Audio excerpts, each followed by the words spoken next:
మనకాడ గెలిచినాక పార్టీ గట్టిగైనాక ఏదన్నా out right ఉంటా నేను. మనది ఇంకా 3 ఏళ్ళు ఉంటది.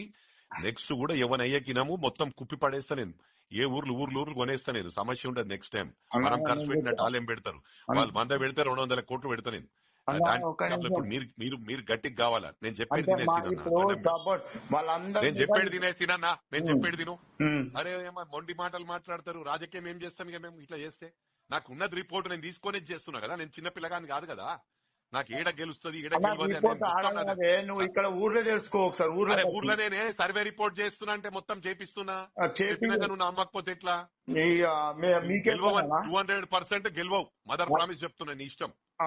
చెప్తున్నా వినకపోతే ఎట్లా నువ్వు? అరే అన్ని మొండి మాటలు మాట్లాడితే ఊర్లో తెలుసుకో అంటే మొండి అంత పని చేసిన ఎమ్మెల్యే ఎలక్షన్ లో మేము ఎంత కష్టపడము.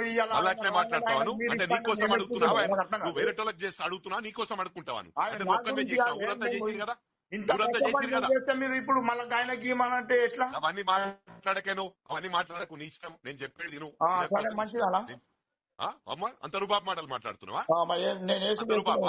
నేను వేస్తాను అంత రూపాపు మాటలు అని మెంబరే గెలవలేవు నువ్వు. మళ్ళీ పనికిరాని మాటలు మాట్లాడుతున్నావు. సీతారాం రెడ్డి గెలిచి నాన్న 2 మాటలు ఆయన కూడా గెలవాలి. మెంబర్ గెలవాలి అన్న. ఇక ఉట్టిగా నువ్వు పరికినారు ఆర్గ్యుమెంట్ చేయకు. నువ్వు సర్వే చేసుకోరుతున్నాను, సర్వే చేయించుకోను. సర్వే అందరు నన్ను ఏమని చెప్తారు. నువ్వు బయట వెళ్తాను ఎవడో 2-3 కొట్టోళ్ళు చెప్తే ఇంటవాను. వాళ్ళు అన్న ఒక నిమిషం నీకు ఒక్కసారి చెప్పేదాకా ఈయన మాట్లాడినప్పుడు అర్థమయ్యేది నీది. నీ మాట్లాడే విధానం. ఏమంటున్నా ఊర్లో ఓట్లు నాకు తెలుసు. ఏమో అని నడుపుతా ఉన్నావు. రాలేమో మాట్లాడుతూ ఉన్నావు అని.